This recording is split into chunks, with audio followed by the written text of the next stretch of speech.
다윗에게 와서 말하되 이스라엘의 인심이 다 압살롬에게로 돌아갔나이다. 다윗이 예루살렘에 함께 있는 그의 모든 신하들에게 이르되 일어나 도망하자. 그렇지 아니하면 우리 중 한 사람도 압살롬에게서 피하지 못하리라. 빨리 가자. 두렵건대 그가 우리를 급히 따라와 우리를 해하고 칼날로 성읍을 칠까 하노라. 우리 주 왕께서 하고자 하시는 대로 우리가 행하리이다. 보소서, 당신의 종들이니이다. 왕이 나갈 때 그의 가족을 다 따르게 하고 후궁 10명을 왕이 남겨두어 왕궁을 지키게 하니라. 왕이 나감에 모든 백성이 다 따라서 벳메르하게 이르러 멈추어 서니 그의 모든 신하들이 그의 곁으로 지나가고 모든 그렛 사람과 모든 블렛 사람과 및 왕을 따라 가드에서 온 모든 가드 사람 600명이 왕 앞으로 행진하니라. 그때 왕이 가드 사람 이때에게 이르되 어찌하여 너도 우리와 함께 가느냐? 너는 쫓겨난 나그네이니 돌아가서 왕과 함께 내 곳에 있으라. 너는 어제 왔고 나는 정처 없이 가니 오늘 어찌 너를 우리와 함께 떠돌아다니게 하리요? 너도 돌아가고 내 동포들도 데려가라. 은혜와 진리가 너와 함께 있기를 원하노라. 이때가 왕께 대답하여 이르되 여호와의 살아계심과 내 주 왕의 살아계심으로 맹세하옵나니 진실로 내 주 왕께서 어느 곳에 계시든지 사나 죽으나 종도 그곳에 있겠나이다. 앞서 건너가라. 하매 가드 사람 이때와 그의 수행자들과 그와 함께한 아이들이 다 건너가고 온 땅 사람이 큰 소리로 울며 모든 백성이 앞서 건너가매 왕도 기드론 시내를 건너가니 건너간 모든 백성이 광야 길로 향하니라.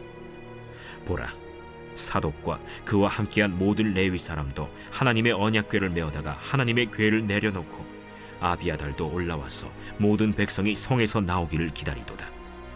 왕이 사독에게 이르되 보라, 하나님의 궤를 성읍으로 도로 메어 가라. 만일 내가 여호와 앞에서 은혜를 입으면 도로 나를 인도하사 내게 그 궤와 그 계신대를 보이시리라. 그러나 그가 이와 같이 말씀하시기를 내가 너를 기뻐하지 아니한다 하시면 종이 여기 있사오니 선히 여기시는 대로 내게 행하시옵소서 하리라. 내가 선견자가 아니냐? 너는 너희의 두 아들 곧 내 아들 아히마아스와 아비아달의 아들 요나단을 데리고 평안히 성읍으로 돌아가라.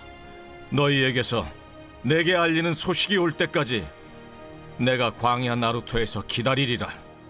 사독과 아비아달이 하나님의 궤를 예루살렘으로 도로 메어다 놓고 거기 머물러 있으니라. 다윗이 감람 산길로 올라갈 때 그의 머리를 그가 가리고 맨발로 울며 가고 그와 함께 가는 모든 백성들도 각각 자기의 머리를 가리고 울며 올라가니라. 어떤 사람이 다윗에게 알리되 압살롬과 함께 모반한 자들 가운데 아히도벨이 있나이다. 여호와여, 원하옵건대 아히도벨의 모략을 어리석게 하옵소서. 다윗이 하나님을 경배하는 마루턱에 이를 때 아렉 사람 후세가 옷을 찢고 흙을 머리에 덮어쓰고 다윗을 맞으러 온지라. 다윗이 그에게 이르되 내가 만일 나와 함께 나아가면 내게 누를 끼치리라. 그러나 내가 만일 성읍으로 돌아가서 압살롬에게 말하기를 왕이여, 내가 왕의 종이니이다. 전에는 내가 왕의 아버지의 종이었더니 이제는 내가 왕의 종이니이다 하면 내가 나를 위하여 아히도벨의 모략을 패하게 하리라. 사독과 아비아달 두 제사장이 너와 함께 거기 있지 아니하냐? 내가 왕의 궁중에서 무엇을 듣든지 사독과 아비아달 두 제사장에게 알리라. 그들의 두 아들 곧 사독의 아히마아스와 아비아달의 요나단이 그들과 함께 거기 있나니 너희가 듣는 모든 것을 그들 편에 내게 소식을 알릴지니라 하는지라. 다윗의 친구 후세가 곧 성읍으로 들어가고 압살롬도 예루살렘으로 들어갔더라. 이제 오늘 이 본문 여러분이 대략은 알고 있는 이제 그런 내용입니다. 압살롬이 반역을 일으켜서 다윗 왕을 이제 치려고 하는 내전이 일어난 그런 상황입니다. 우선 하나님은 이 세상에 반역이 있다는 것에 대해서 우리 모두가 알고 있기를 하나님이 원하십니다. 그러니까 성경에도 가룟 유다의 반역이 있고 또 광야에서는 고라의 반역 등이 나옵니다. 그리고 요한계시록에 적 그리스도가 있잖아요. 예, 그건 뭐 거대한 반역이죠.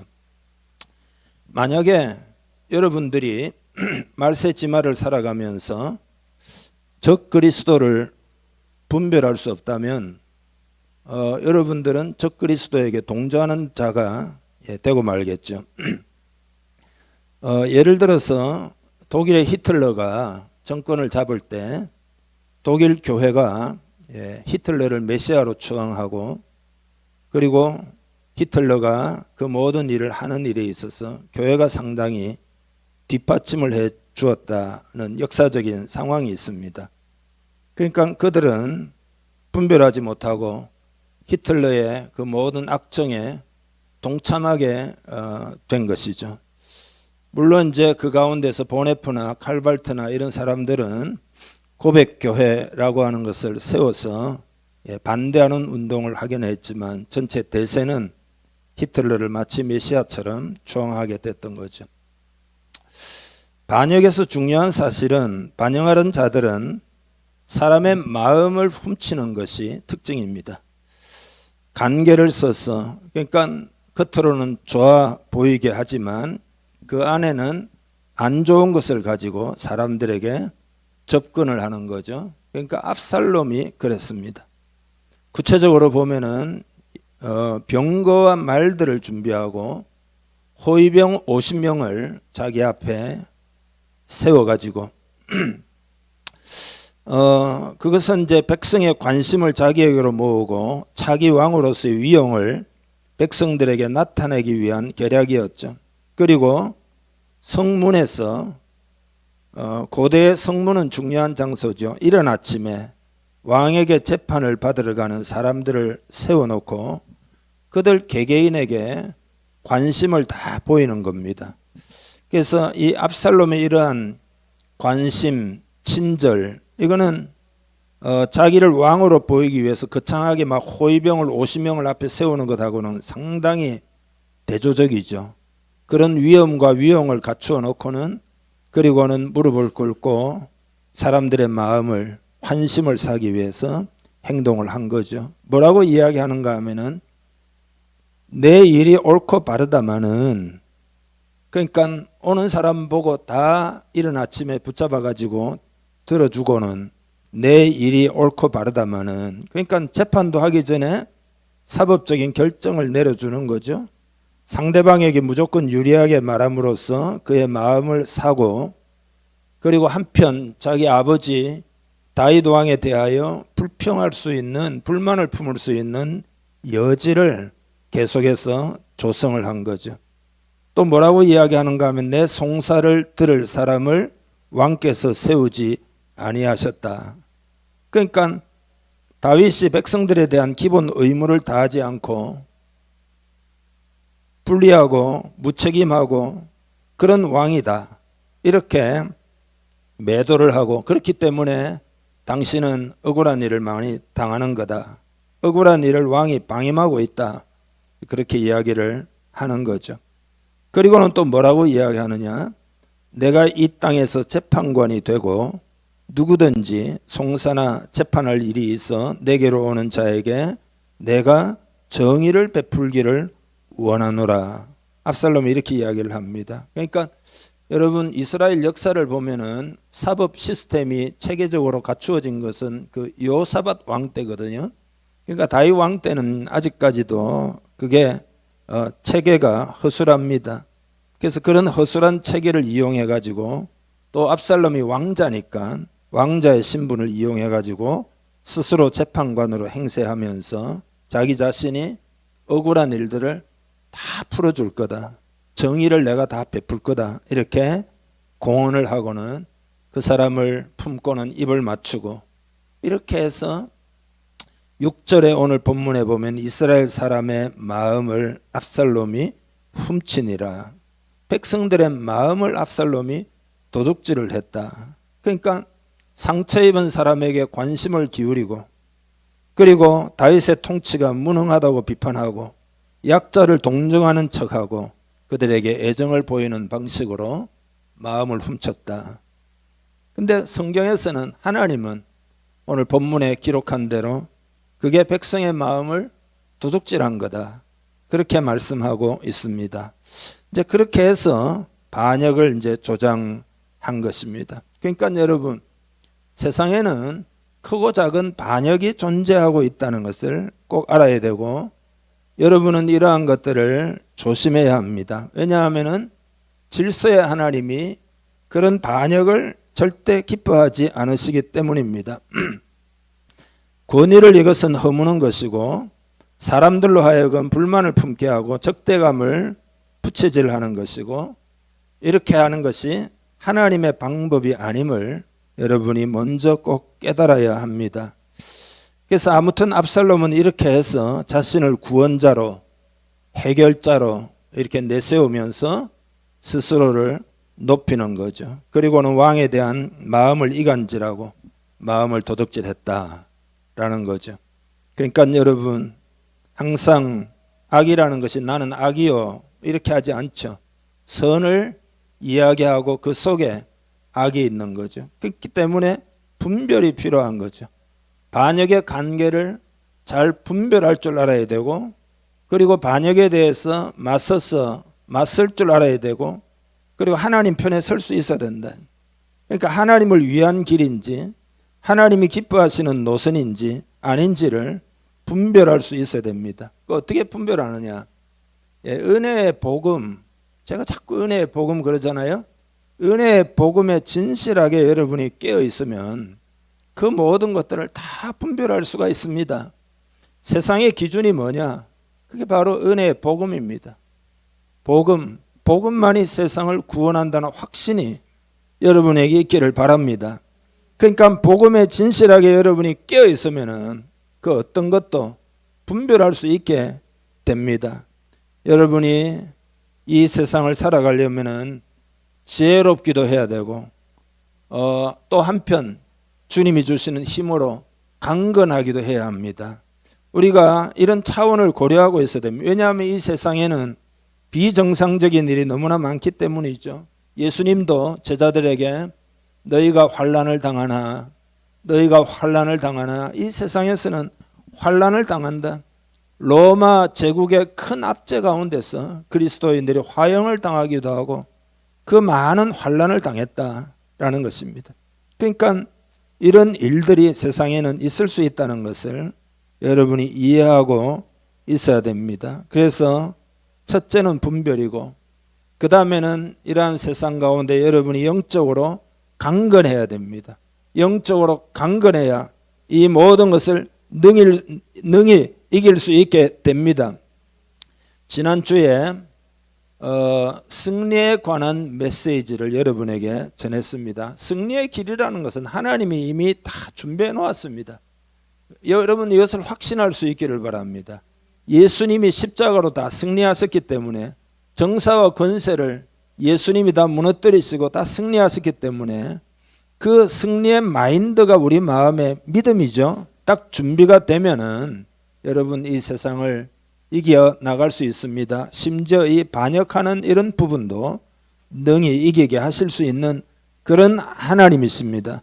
그런 하나님이신 것을 여러분 믿으시기를 바랍니다. 여러분의 마음이 강건하게 준비가 되기를 하나님 원하십니다. 성경에 보면 은혜 가운데 강하고, 우리가 강해질 수 있는 것은 은혜 가운데, 은혜밖에 없다. 은혜 가운데 들어가 있으면 우리는 강할 수가 있다. 여러분 이 말씀이 여러분에게 오늘 이루어지기를 축복합니다. 그 다음으로 이런 반역을 당한 다윗이 어떻게 극복하고 승리했는가 하는 그런 내용을 말씀드리겠습니다. 다윗 주변에 몇몇 사람들의 이제 모습이 오늘 본문에 등장을 하는데, 다윗이 그들을 대하는 것을 보면 오늘 읽었잖아요. 다윗의 영적 상태가 어떠했는지, 그 다윗의 영적 상태가 또 어떠했기 때문에 결국은 다윗이 승리했는지, 이런 것을 여러분이 오늘 본문을 통해서 알아볼 수가 있습니다. 여러분 보통 극심한 어려움은 사람들을 두 가지로 나눕니다. 첫째로는 배반하는 사람들이 있습니다. 이건 자기의 유익을 따라가는 사람입니다. 두 번째로는 가능성이 없어 보이는 다윗의 편에 서서 다윗이 하나님의 뜻 가운데 있고 진리를 따르는 사람이기 때문에 다윗의 편에 서서 어려움에 죽을지도 모르지만 그 어려움에 동참한 사람들 이렇게 딱 나뉩니다. 이 사람들은 두 번째 사람들은 손해를 감수하고 이해관계를 따지지 않습니다. 내가 어떻게 평가를 받고 내가 어떤 손해를 보는지 그건 나중 문제고 믿음으로 의와 진실의 편에 서게 됩니다. 여러분 우리가 하나님에 대해서도 마찬가지입니다. 하나님을 딱 믿기로 마음을 정했으면 영원한 목표를 딱 바라보고 우리는 그 길로 계속 가야 합니다. 그게 마땅합니다. 그리고 여러분 그 길이 진정으로 축복의 길이라는 것도 알아야 합니다. 여러분에게 하나님을 따라갈 때 이것이 축복의 길이다. 이것이 축복의 길이다. 이런 확신이 여러분 속에 있어야 됩니다. 이 시대에 잠깐 나에게 유익이 된다고 영원한 축복을 포기하는 어리석은 행동을 하지 않아야 합니다. 여러분 하나님의 자녀들은 영생이 보장된 사람들이잖아요. 그렇기 때문에 그 영원한 것을 위해서 믿음으로 이 영원한 것을 위한 길을 걸어가야 합니다. 그게 십자가의 길이다. 그런 믿음이 여러분에게 있기를 축복합니다. 그래서 다윗이 어떤 사람들을 만나는가 하면은 오늘 본문에 일단은 가드 사람 이때가 나옵니다. 여러분 오래 전부터 다윗에게는 외국인으로서 망명을 와가지고 다윗에게 충실한 사람들이 꽤 많이 있었습니다. 그 중에서 비교적 새로 온 사람이 한 명 있는데 그 사람이 가드 사람 이때 오늘 본문에 가드 사람이라 그랬잖아요. 여러분 가드 사람으로 제일 유명한 사람은 골리앗이죠. 골리앗. 그래서 골리앗과 같은 지역 출신인데 나중에 이때를 다윗의 그 내전 중에 군대를 3개 사단으로 나누어 가지고 한 사단을 갖다가 이때에게 맡깁니다. 그런 거 보면은 굉장히 유능하고 신뢰할 만한 전사, 용사였던 것을 알 수가 있습니다. 근데 지금은 다윗이 이때를 따로 불러가지고 예루살렘에 머물거나 자신의 땅으로 돌아가라 이렇게 이때에게 권면을 합니다. 왜냐하면 자기를 따라오는 길은 어쩌면 죽음의 길이 될 수도 있기 때문이었죠. 그렇지만 이때는 마치 뭐하고 같은가 하면은 여러분 그 룻기에 보면은 시어머니 나오미가 룻에게 너의 고향으로 돌아가라 했을 때 룻이 뭐라고 그랬죠? 어머니의 하나님이 나의 하나님이 되고 어머니의 백성이 내 백성이 될 것입니다. 이렇게 딱 해가지고 나중에 다윗의 조상이 되잖아요. 하나님의 구속사의 큰 통로가 되잖아요. 그런 것하고 똑같이 이때가 딱 말을 합니다. 그게 아까 여러분 읽었는데 다시 한번 읽으면 좋겠습니다. 제가 설명한 것을 베이스로 여러분 마음에 간직하면서 19절에서 21절 같이 읽죠. 그때 왕이 가드 사람 이때에게 이르되 어찌하여 너도 우리와 함께 가느냐? 너는 쫓겨난 나그네이니 돌아가서 왕과 함께 내 곳에 있으라. 너는 어제 왔고 나는 정처 없이 가니 오늘 어찌 너를 우리와 함께 떠돌아다니게 하리요? 너도 돌아가고 내 동포들도 데려가라. 은혜와 진리가 너와 함께 있기를 원하노라 하니라.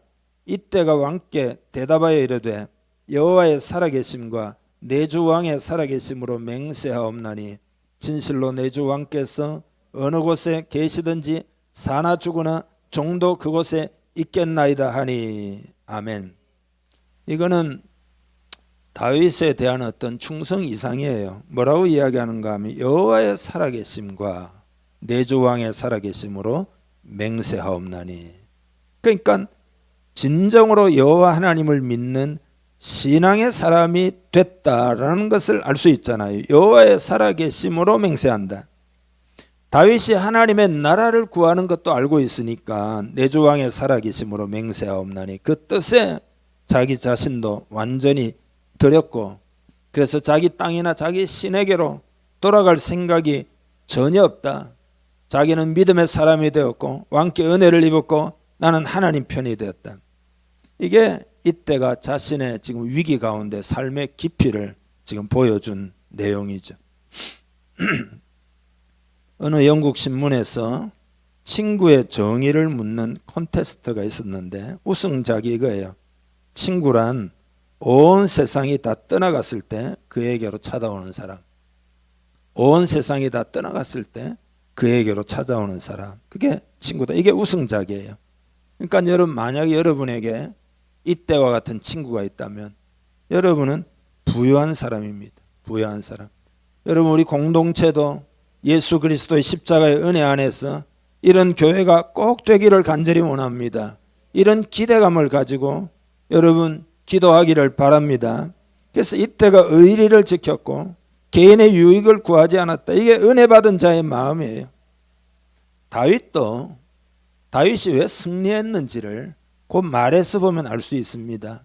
그러니까 이렇게 이야기하잖아요. 너는 어제 왔고 나는 정처 없이 가니 오늘 어찌 너를 우리와 함께 떠돌아다니게 하리요. 그러니까 다윗이 자기 안위에 관심이 있는 게 아니에요. 이때가 불리한 상황에 처하지 않을까. 이때를 걱정하는 거죠.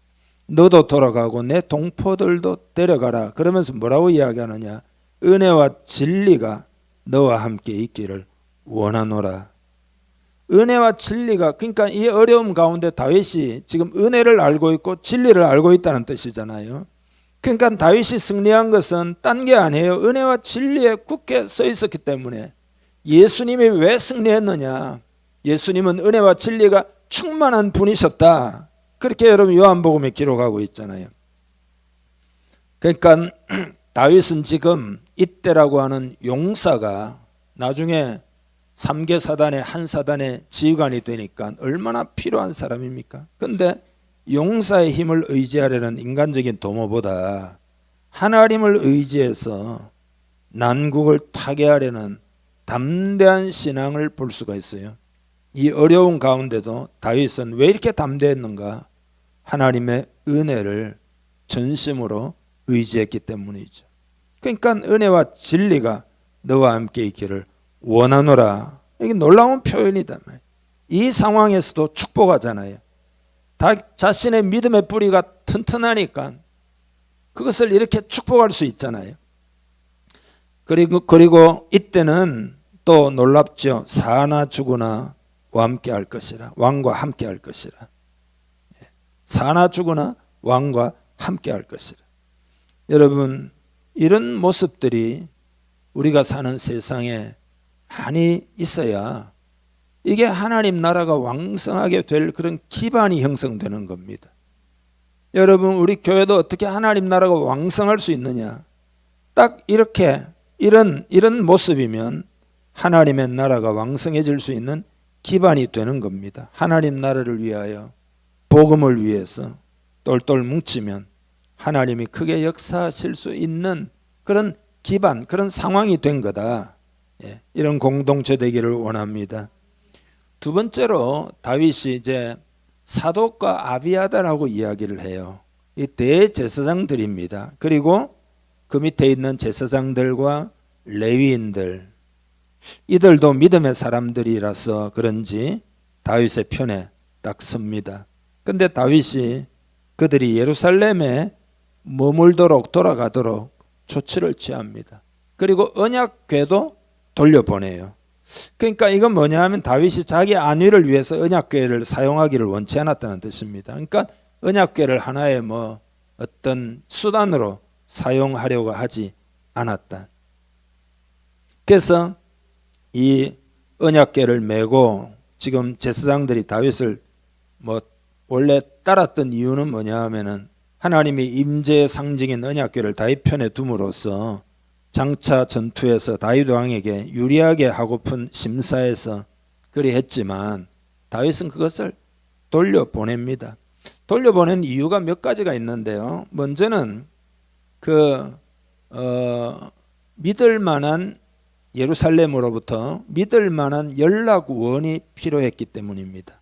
그래서 그 적합한 인물로 제사장들을 지목을 한 거죠. 왜냐하면 그들은 비교적 행동이 자유로울 수 있기 때문에 그들이 예루살렘으로 돌아가는 것이 낫겠다 그랬던 거고, 그 다음에 또 두 번째로는 하나님의 영광이 손상되는 것을 염려했기 때문에 언약궤를 돌려보낸 거죠. 이게 다윗의 신앙입니다. 그 다음에 세 번째로는 결정적인데, 하나님이 은혜를 주시면, 하나님의 은혜를 베풀어 주시면 자기 자신이 예루살렘으로 회복이 될 것이다 라고 믿었기 때문에 지금 언약궤를 돌려보낸 거죠. 언약궤에 자기 자신이 달려있는 것이 아니라 하나님의 은혜, 내면에 하나님의 은혜를 그가 의지하고 있다는 것을 이제 보여주고 있습니다. 세 번째 다윗이 만난 사람이 이제 후세입니다. 후세. 그 30절에 보면은 여러분 이제 도피, 그러니까 이제 피난을 가잖아요. 가면 이제 쭉 동쪽으로 가다 보면은 감람산이 나오는데 그 길을 올라갈 때에 그의 머리가 그를 가리고 맨발로 울며 가고 그와 함께 가는 모든 백성들도 각기 자기의 머리를 가리고 울며 올라갔다. 이렇게 기록하고 있잖아요. 다윗도 백성들도 다 울면서 올라갔다. 굉장히 슬픈 장면이죠. 그때 즈음에 정보가 하나 다윗에게 전달이 됩니다. 그럼 뭐냐 하면은 다윗의 책사였던 아히도벨이 압살롬의 편에 섰다는 겁니다. 이건 굉장히 치명적인 소식입니다. 왜냐하면은 이 아히도벨은 대단히 능력 있는 다윗의 책사였기 때문에 이 아히도벨이 말하면 하나님이 말씀하시는 것과 같아 할 정도로 대단히 놀라운 능력을 가진 책사인데 그가 압살롬 편에 섰다. 그러니까 아마도 다윗의 인간적인 실수를 보고 아마 배신을 한 것 같습니다. 그러니까 여러분 이게 대의를 보아야 되는데 대의를 본 게 아니라 다윗의 연약한 면을 보고 그랬던 게 아닌가. 사독과 아비아달 같은 대제사장들과 비교해서 영적인 안목이 없었던 거죠. 그 사독과 아비아달은 하나님의 마음을 알고 있는데 아히도벨은 그러지를 못했습니다. 근데 아히도벨에 관한 소식을 딱 전해 듣고는 뭐라고 이야기하느냐. 여호와여 원하옵건대 아히도벨의 모략을 어리석게 하옵소서.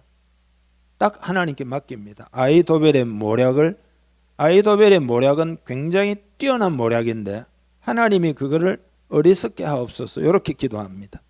어떻게 됐는가 하면 나중에 아히도벨의 모략이 그대로 만약에 시행이 됐으면 다윗은 죽은 목숨이에요. 그렇지만 하나님이 한 사람을 이 기도에 대한 응답으로 준비시켜 놓은 사람이 있는데 그 사람이 바로 후세입니다. 후세. 그러니까 나중에 아히도벨의 모략은 뒤에 가가지고 후세에 의해서 완전히 무력화됩니다. 그러니까 이 후세가 결정적인 역할을 하는데 그건 하나님이 다윗의 기도를 들으시고 준비시켜 주셨기 때문이죠. 마음을 다한 진실한 기도가 하나님의 역사를 일으킨다는 것을 우리는 여기서 보게 됩니다. 종합해가지고 다윗이 이때나 대제사장이나 후세에게 한 말을 보면 다윗이 왜 승리했는지 알 수가 있습니다. 그건 다윗의 마음에 이 어려운 상황에 그 심령에 은혜가 흐르고 있는 것을 여러분 눈을 열어 보기를 바랍니다. 이게 핵심이에요. 세상에 어떤 상황에도 승리하게 하는 게 있는데 어떤 상황에서라도 로마 황제 로마의 박해하에서도 승리하게 하는 게 뭐냐? 그게 은혜입니다. 은혜가 강물처럼 심령에 흐르면 승리할 수 있습니다. 여러분도 인생을 살아갈 때 어려움이 얼마든지 있을 수 있는데 하나님의 은혜가 흘러넘치도록 하기를 바랍니다. 은혜의 강물이 여러분 심령에 흘러넘치기를 바랍니다. 다윗의 뿌리 깊은 곳에 이 은혜를 담고 있었고 그리고 하나님의 나라를 그가 추구했기 때문에 그가 하나님께 복받을 만한 행동을 할 수 있었다. 그래서 그는 승리한 것이다. 여러분 언제나 은혜가 먼저입니다. 언제나 은혜가 먼저예요. 여러분 여러 다른 것을 먼저 고려하지 말고 은혜가 먼저다. 여러분 마음에 은혜가 흘러 넘치기를 바랍니다. 그러면 승리할 수 있어요. 하나님이 은혜로 다윗을 지금 인도하고 계시고 인간적으로 보면 아무것도 없습니다. 사람들을 준비해 놓으셨고 나중에 가면은 여러분 바르실레 같은 사람은 부자인데 큰 많은 음식들을 준비해 가지고 거의 뭐 기진한 다윗의 식구들을 먹이는 다 은혜였죠. 은혜. 어렵고 힘든 마음, 아픈 마음 가운데서도 그 어려움에 마음을 내주지 말고 난 하나님의 은혜를 의지할 것이다. 은혜 받은 자처럼 말하기를 바랍니다.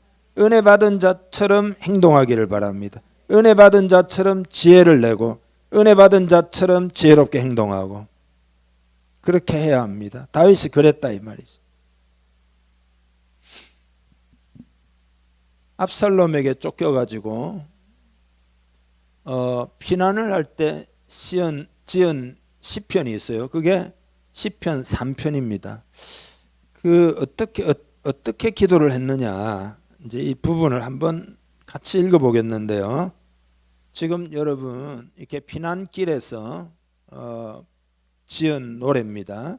예, 한번 교독을 하는 게 좋겠네요. 8절이 되니까 여호와여 나의 대적이 어찌 그리 많은지요 일어나 나를 치는 자가 많으니이다.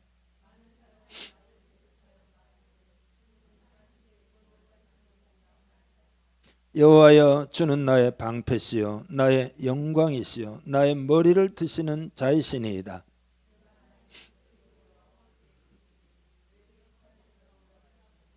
내가 누워 자고 깨었으니 여호와께서 나를 붙드심이로다.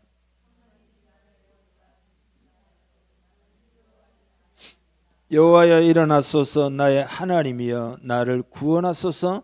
주께서 나의 모든 원수의 뺨을 치시며 악인의 이를 꺾으셨나이다. 구원은 여호와께 있사오니 주의 복을 주의 백성에게 내리소서. 아멘. 여기 보면은 6절에 천만인이 나를 애워싸 진친다 하여도 나는 두려워하지 아니하리이다. 담대한 믿음의 고백을 하는데 이렇게 고백을 할 수 있는 이유가 뭐냐? 그게 3절에 보면 여호와여 주는 나의 방패시여 주는 나의 방패시여 주는 나의 영광이시여 나의 머리를 드시는 자이시니이다. 요 믿음 때문에 그런 거죠. 여러분에게도 이 믿음이 있기를 축복합니다. 여러분 그 펄벅 있잖아요. 펄벅. 그러니까 여성으로서는 미국 최초의 노벨 문학상을 받은 펄벅의 대지. 그죠? 유명한 아버지가 중국 선교사였기 때문에 어린 시절을 중국에서 보냈습니다. 그러니까 대지라고 하는 건 중국을 배경으로 한 그 글이죠. 근데 어느 해 중국에 극심한 가뭄이 왔습니다. 곡식들이 거의 다 죽어가고 그래서 중국인들의 인심이 엄청나게 사나워지기 시작했어요. 중국인들 사이에는 소문이 하나 퍼졌는데 그게 뭐냐 하면 흉흉한 소문인데 외국인들이 중국에 들어와 가지고 중국 사람들이 믿는 신을 노엽게 해가지고 이렇게 지금 가뭄이 왔다라는 말이 계속 퍼지고 있었어요. 근데 이 펄벅의 아버지는 그 아내 펄벅의 어머니죠. 캐롤라인과 자녀들만을 집에 둔 채 전도 여행을 떠났습니다. 근데 펄벅의 어머니가 어느 날 창가에 앉아서 뜨개질을 이렇게 하고 있는데 중국 사람들이 그 담벼락에서 쑥떡이는 소리를 듣게 된 거예요. 그게 뭐냐 하면은 선교사의 아내를 잡아가지고 자신들의 신에게 바쳐가지고 기우제를 지내자 그런 거죠. 그래서 중국 현지에서 채용한 가정부가 있었는데 펄벅의 어머니를 붙들고 막 흐느끼면서 이번만큼은 사모님께서 살아남기 어려울 것 같아. 막 낙심을 해가지고 사모님이 살 수 없을 분위기가. 그때 그 어머니 캐롤라인이 기도실로 딱 들어가고는 딱 가서는 아주 기록에 의하면 아주 오랫동안 기도했다는 겁니다. 기도를 다 마쳐가지고 나오는데 그 어머니의 얼굴이 빛이 환하게 나면서 입으로 계속 메시지 성경 구절을 암송하고 있었다는 그게 요 구절이에요. 천만인이 나를 에워싸 진친다 할지라도 나는 두려워 아니하리로다. 요 구절을 계속 암송하고 있었던 거죠. 그래서 그녀는 가정부와 함께 집안의 찻잔들을 전부 꺼내어 가지고 차를 따르도록 하고 각종 과일과 케이크나 이런 것들을 전부 거실에다가 진열하고 그다음 문을 활짝 이렇게 그 자물쇠를 걸지 않고 그리고 아이들 보고는 장난감 가지고 막 놀도록 하고 아무 일도 없다는 듯이 거실에 왔다 갔다 하는데 잠시 뒤에 동네 사람들이 막 몽둥이와 막 흉악한 것을 또 노끈 같은 것을 가지고 이 집으로 쳐들어온 겁니다.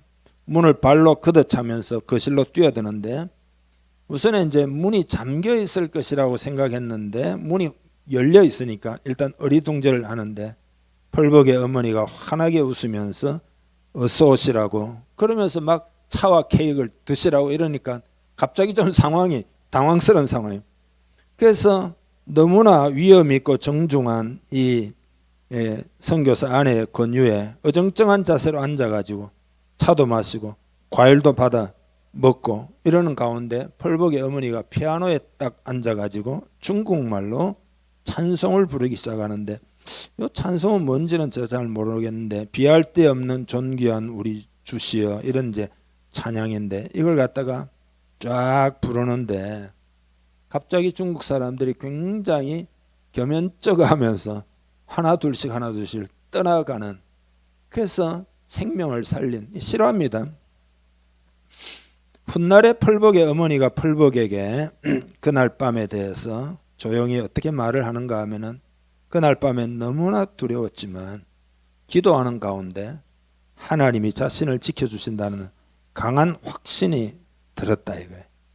믿음이 있다면 두려움을 능히 이길 수 있다. 이렇게 펄벅 보고 교육을 시켰다는 거예요. 여러분 옛날에 타임지에 설문조사를 해서 현대인들이 두려워하는 것을 조사해 보니까 278가지를 두려워한다. 대표적인 게 뭐냐면 첫째로는 죽음에 대한 두려움이에요. 그러니까 아무도 죽음을 피할 수 없잖아요.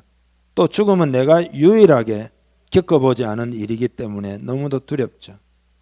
두 번째로는 실패에 대해서 두려워한다. 왜냐하면 사람들은 성공을 목표로 살기 때문에 그렇지만 성공이라는 게 쉽지 않잖아요. 그러니까 실패가 특별히 예감이 될 때는 어마어마하게 사람들은 두려워한다. 세 번째로는 지금의 것을 잃어버리는 것에 대해서 두려워한다는 거죠.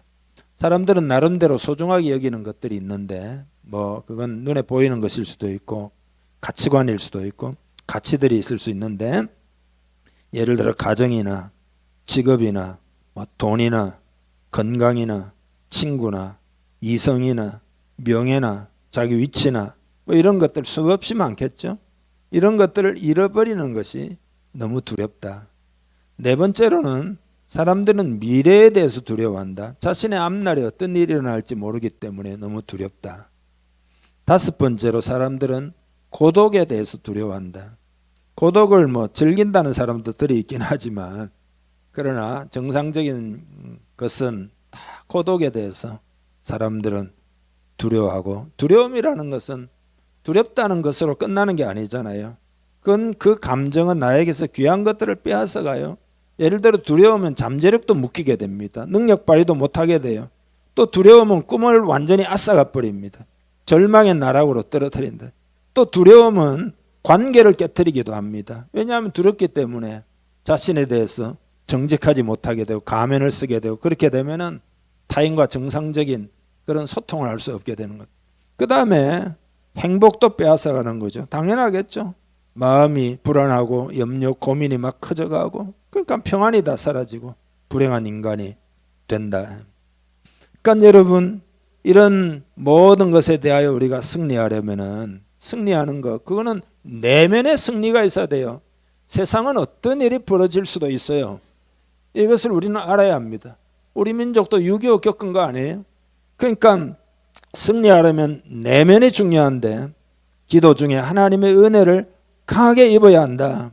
그래서 여러분 올 한 해 동안 여러분에게 숙제를 하나 주기를 원하는데 확신을 얻을 때까지 기도하는 습관을 가지고 있어야 됩니다. 펄복의 어머니 캐롤라인처럼 오래 기도하는 가운데 마음에 확신이 생겼다는 거 아니에요. 여러분 기도하다 보면 확신이 들어요. 기도하면 확신을 하나님이 줍니다. 그러니까 확신이 올 때까지 기도해야 돼요. 그런 목표를 가지고 한번 해보시기를 여러분 주님의 이름으로 권면을 합니다. 다윗도 보면은 아까 우리 시편 읽었잖아요. 3편 기도하고 확신을 얻은 거죠. 그래서 그 2절 3절 4절을 제가 다시 한번 읽어보면은 여러분 이 주의 깊게 보셨는지 모르겠는데 많은 사람이 나를 대적하여 말하기를 그는 하나님께 구원을 받지 못한다 하나이다. 아, 다윗도 이제 끝났다. 절대 다윗은 이번에 살아남지 못한다. 이렇게 사람들이 다 이야기한다. 3절 여호와여 주는 나의 방패시요 나의 영광이시요 나의 머리를 뜨시는 자이시니이다. 이러면서 4절에 뭐라고 그러죠? 내가 나의 목소리로 여호와께 부르짖으니 그의 성산에서 응답하시는도다. 다윗이 응답을 받은 거예요. 응답을 받은 거예요. 그래서 나중에 다 회복되지 않습니까? 그러니까 여러분 이런 믿음으로 승리하는 여러분 되시기를 주님의 이름 축복합니다. 우리 다 함께 기도하겠습니다. 하나님 아버지 은혜를 부어 주옵소서. 성령을 충만케 해 주옵소서. 모든 상황에서 승리하는 하나님의 사람 되기를 원합니다. 승리하게 해 주옵소서. 은혜로 넘치도록 은혜가 흐르도록 내 심령에 기름 부어 주옵소서. 간절히 여러분 기도하기를 바랍니다. 주님 이 시간 기도합니다. 하나님 아버지 우리는 연약합니다. 그러나 온 세상 위에 넘치는 하나님의 은혜를 오늘 말씀을 듣고 전심으로 의지하는 우리 되기를 원합니다. 성령을 충만히 부어 주옵소서. 하나님의 영을 받아들이면 성령님이 우리 마음에 믿음을 주시고 담대함도 주시고 그 은혜를 부으셔서 하나님이 모든 일을 행하시는 줄 압니다. 이 시간 마음을 엽니다. 성령을 부어 주옵소서. 성령을 부어 주옵소서. 믿음이 충만하게 하여 주옵소서. 믿음으로 한 해를 살기를 원합니다. 믿음으로 교회를 섬기기를 원합니다. 믿음으로 이 시대를 살아가기를 원합니다. 주여 역사하여 주옵소서. 오늘 말씀을 강하게 붙들고 승리하는 한 사람 한 사람 우리 공동체 되게 하시옵소서. 그렇게 되기를 축복하며 예수님의 이름으로 기도하옵나이다. 아멘. 이제